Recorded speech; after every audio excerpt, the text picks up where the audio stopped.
For our next session, I'm pretty excited to bring together a titan of media and media content with a titan of the investment and deal-making side of that business.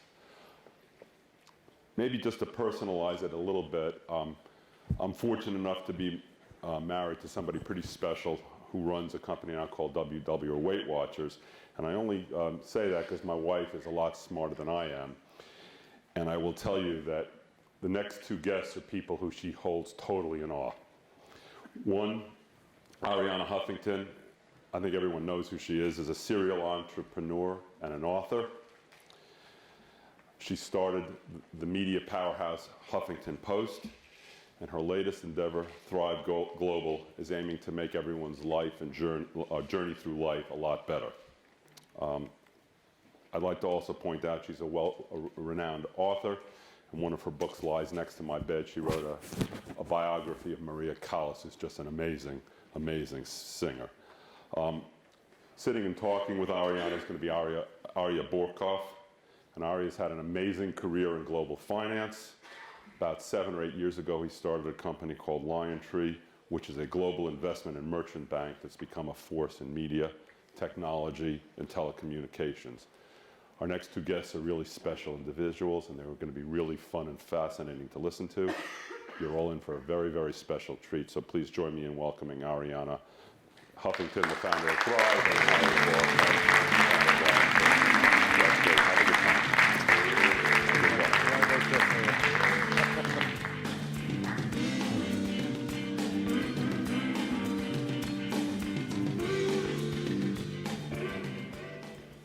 Welcome.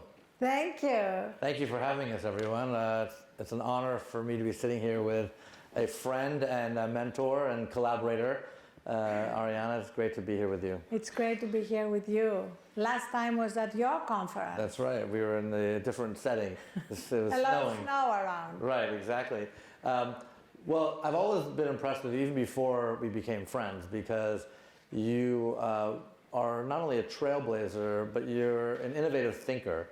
And I say that because you try to bring ideas to the table in different spheres than I think is conventional. So you brought journalism to technology and a digital marketplace, and now you're bringing health and wellness into a sort of tech crowd here. So what is Thrive Global, and what does it have anything to do with high tech and the lives that we lead in a new digital age? Well, Thrive Global is really the company that I started when I left the Huffington Post in 2016, because I could see all around me, and from my own experience, the stress and burnout epidemic. Mm-hmm. And we had so much data and science about how it was affecting performance, productivity, business metrics like attrition, retention, healthcare costs. And nevertheless, even though we are such a data-driven world, we were ignoring the data and continuing to live under the delusion that in order to succeed, you have to burn out. Mm-hmm. That somehow burnout was the price of success. Mm-hmm. Now, the data was unequivocally against that, but people were continuing to live in that way. And I felt that I wanted to spend the rest of my life devoted to changing that, because I feel it would both improve outcomes for companies, improve health and productivity for people, but also it would reduce an enormous amount of unnecessary pain and suffering. Because if you look at the data now, if you include mental health problems, 90% of healthcare problems and healthcare costs are stress-related, lifestyle-related, and preventable. This is like a stunning number. Yeah. So what I'm working to do with the company is create a behavior change platform that becomes like the curator of the ecosystem. You gave me this great word that I'm already going to adopt called federation. There is an amazing amount of work, amazing amount of companies, I'm sure some represented here, doing work here, but they are widgets. And we need to put them all on a platform, because otherwise it's very hard for people to manage dozens of widgets in their lives. Right. But is Thrive and the underlying messages you're talking about, does that mean that we're supposed to slow down? Not at all. In fact, we have certain words that we are not allowed to use at Thrive, and one of them is slowing down. Okay. Because it's not about slowing down. On the contrary, it's about peak performance. Listen, you do a lot with sports. You've invested in a lot of sports companies. You're very familiar. Mm-hmm. If you talk to any elite athlete, they're absolutely obsessed with their sleep, their nutrition, their recovery time. Recovery is really what we're talking about. Working intensely, passionately, which is really what makes an amazing life, but allowing yourself to have time to unplug, recharge, and return not just fully energized, but with your best ideas. Right. Well, you've built companies at a rapid pace, not just Huffington Post, but also now Thrive. Companies in this room are growing very rapidly. Israel as a society has grown incredibly rapidly. It's a young country still, and I've experienced that myself. So how can you deal with the anxiety of being a disruptor while you're trying to really tackle big industries that are established and the establishment, while trying to keep in mind these things that seem to be more adjacent to the core purpose that you're trying to integrate into the core? Great. So I think the key is to not see them as adjacent, but part of the core. I figured you'd say that. and I say that because if you look at how do we come up with our best ideas, mm-hmm. What are the game-changing ideas for a company or for an individual? They're ideas that often we come up with not while we are cleaning up our inbox. Yeah. We come up with them in the shower. What do people say? I have my best ideas in the shower. We come up with them, as you and I were talking about, after your Shabbat. Yeah. You suddenly have time to disconnect and then see the bigger picture. And that's what is missing right now, especially in our always-on culture, when people are increasingly addicted to their devices. It's very hard to have time with ourselves, deeper time to come up with these bigger ideas. And we find, like, we work with dozens of big Fortune 500 companies, Accenture, JP Morgan, the Hilton hotels, and we are finding that what changes the way they approach these aspects is seeing the ROI, seeing the return on investment, seeing that these are not warm and fuzzy HR benefits. They actually have a direct impact on the business metrics. So what are those metrics that you're trying to solve for? So we actually have a dashboard that we are making available to boards, because we believe that boards now look at different risks, right? Like succession, strategy, cybersecurity. Boards need to also look at human capital as a potential risk. And we see with companies that have almost gone off the rails, yeah. how the boards and senior management did not have the predictive analytics of what was happening with their human capital. So we can give them those. We've launched with SAP and Qualtrics a Thrive XM index, which measures employees' experiences. Let me give you one example. Please. Most people look at benefits as the be and all of an employee's experience. Like in a 401k or things like that. A 401k or even maternity leave, Yeah. paternity leave. But we've talked to employees, women returning to work after great maternity leave, 4 or 5 months even, and not having a room where they can pump milk. Just like simple experiences that affect the quality of their work life and affect their loyalty to the company, the chances that they may leave, and how upsetting it can be for them. Yeah. So we're trying to capture those and help employers realize that it's not just about benefits. Do you think that there's a direct relationship between shareholder value and shareholder creation and a happy employee base? Absolutely, and it's both for the employees but for the leaders too.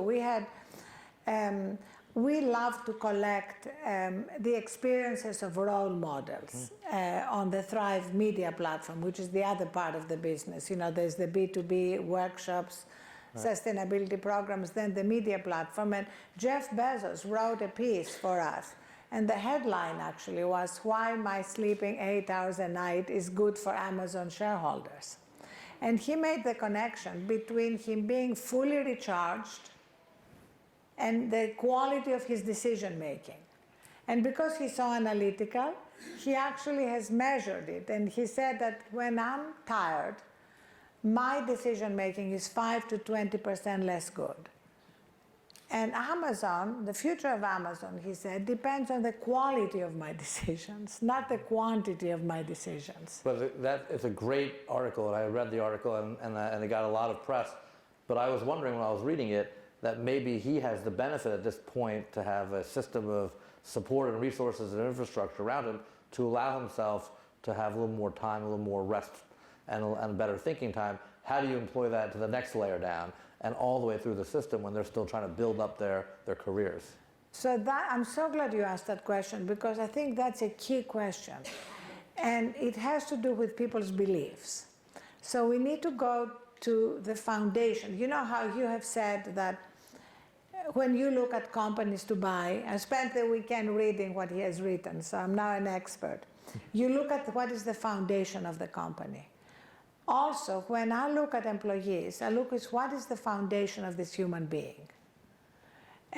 Because if their foundation is brittle, when change accelerates, when challenges happen, they won't be able to withstand it. So I want to hire people, and I want to help people in the companies we work with strengthen their foundation.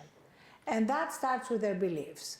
If you believe that the only way you can succeed, let's say you're at the beginning of your career, and if you believe that the only way you can succeed is to be always on, to sleep with your phone, to answer texts in the middle of the night, you know, the way a lot of people believe.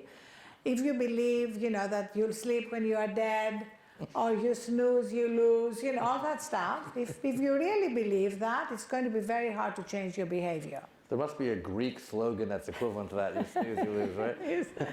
I know, I have to figure it out. So we actually start with changing people's beliefs. Yeah, it's so interesting you said it, because I have a similar mantra that I call the trampoline. If you have a strong trampoline, you're going to be able to jump on it with a base and go as high as you can to the sky. But if you don't trust the trampoline and you feel it's fragile, you're going to be very tentative, and you're going to not jump so high and be limited in where you could go. And so figuring out your base and solidifying it as you go is a very powerful thing for your growth. Exactly, both for individuals and for companies. Correct. And so that resilience, grit, have always been important, but they are more important than ever now. Yeah. Because change is accelerating. Yeah. And a lot of people cannot handle it. I mean, look at the data. You know, mental health problems have skyrocketed. You know, suicides are up 25% in the last 20 years. And the problems are accentuated for teenagers. So this is like a crisis we need to address. Correct.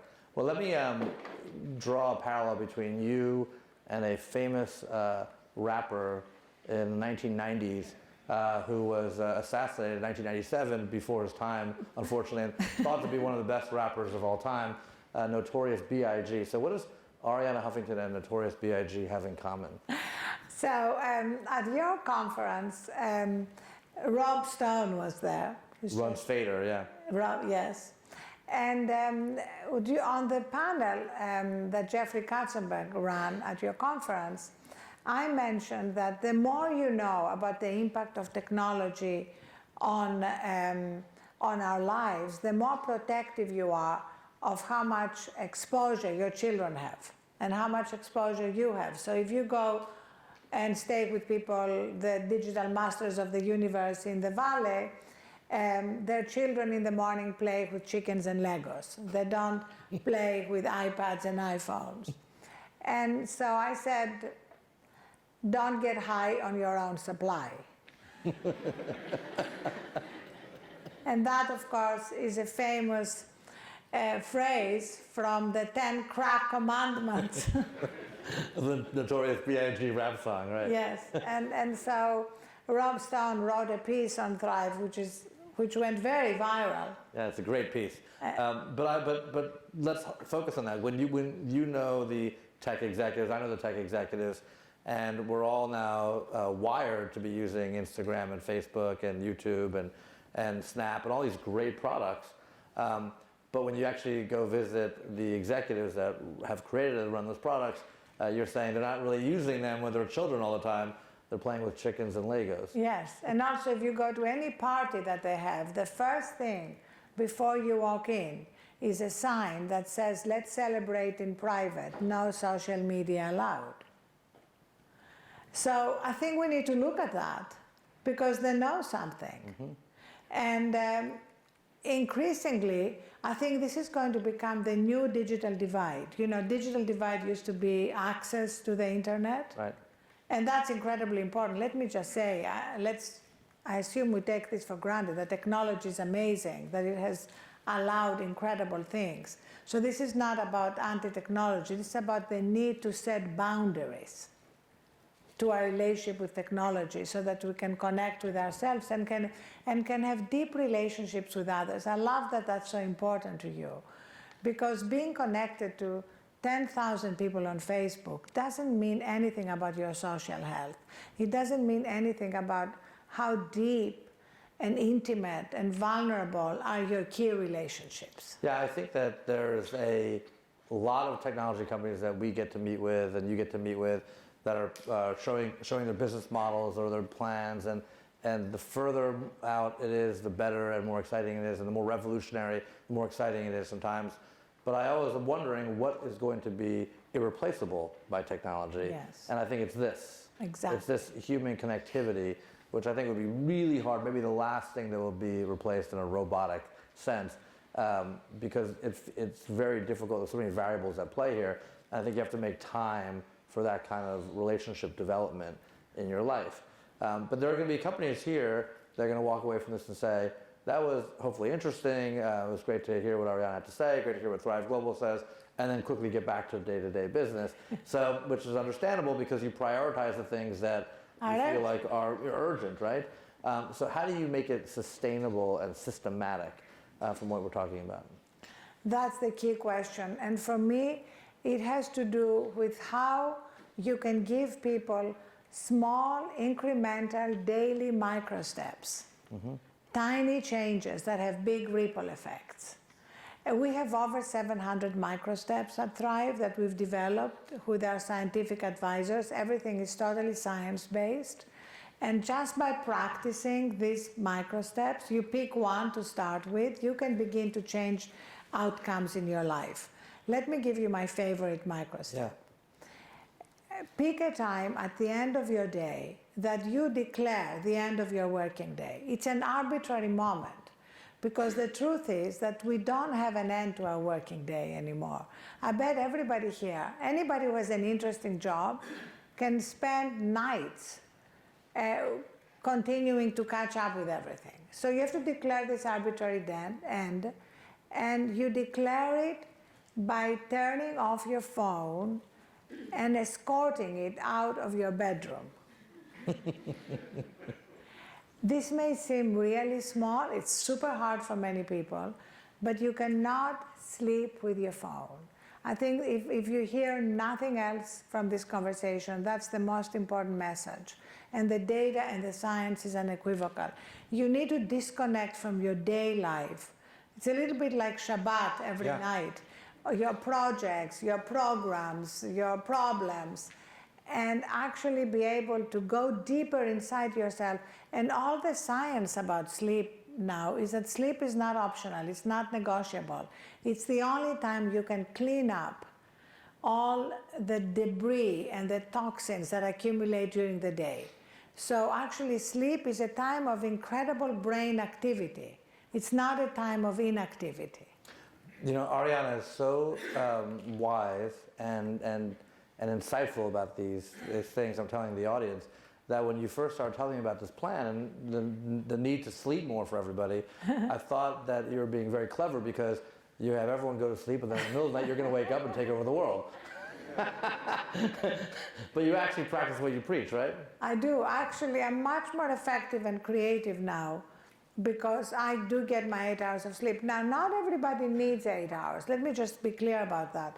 1 to 1.5% of the population is a genetic mutation, and they actually don't need a lot of sleep. So if you are one of these people, if you are not sure, you can get yourself tested genetically. 1 to 1.5%. Yes. Okay. And the problem is if your boss is that person and you are not, it's a problem. The vast majority of the world needs 7 to 9 hours. Like I'm an 8-hour person. And when I get it, I feel like I can bring it on. Whatever the challenge, whatever the problem, I can deal with it. I'm more empathetic. I'm less reactive. I'm nicer to be around. Did you get 8 hours of sleep when you were building Huffington Post? So I collapsed from burnout and exhaustion 2 years into building HuffPost in 2007, which was the beginning of my studying all these things and learning. But the full growth of the Huffington Post came after I started getting 8 hours. Really? Okay. And I can see the difference in my decisions because it's all about decisions, right? And it's all about looking ahead. I mean, I looked ahead and saw that we had to be global, we had to prioritize video, and we had to prioritize building a community. Yeah. So let's fast forward into the next decade. And Thrive Global has been very successful.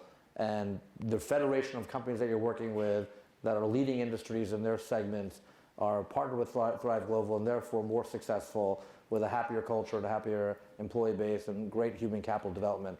What does the world look like in your ideal after this project is complete and integrated into society? So what the world looks like is a complete culture shift where we recognize that the people who are going to win the future are the people who know how to disconnect, reconnect with themselves and the special people in their lives and come back full of new ideas about winning the future. And that means that at the same time, over the next 10 years, that we're going to see artificial intelligence, machine learning, dramatically change the world, destroy jobs, change the way we work and live, we are going to see what at Thrive we call augmented humanity. You know, not just augmented reality, but augmented humanity, which means actually building on the particularly human qualities that AI cannot replace, which are loving, empathy, caring, and creativity. So if we continue to cultivate these values in ourselves, in our children, in our employees, I'm not at all concerned about the growth of AI and machine learning. I think it's going to be amazing.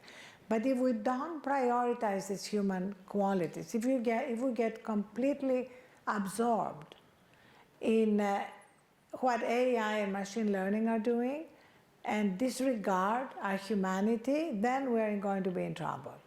But I'm an optimist. Yeah. I'm a Greek peasant optimist. So I hope we're going to do the right thing. But we need to keep encouraging people to move beyond tracking to how do we change behaviors. You know, now the emphasis on tracking. Yeah. You know, we don't want another widget tracking steps, tracking food, tracking sleep. We need micro steps to help us make the changes in our lives that will be game-changing. Correct. And anything that you want to leave this high-tech community with for another micro step that they can go home and implement it even tonight besides the phone and the 8 hours of sleep? Yes.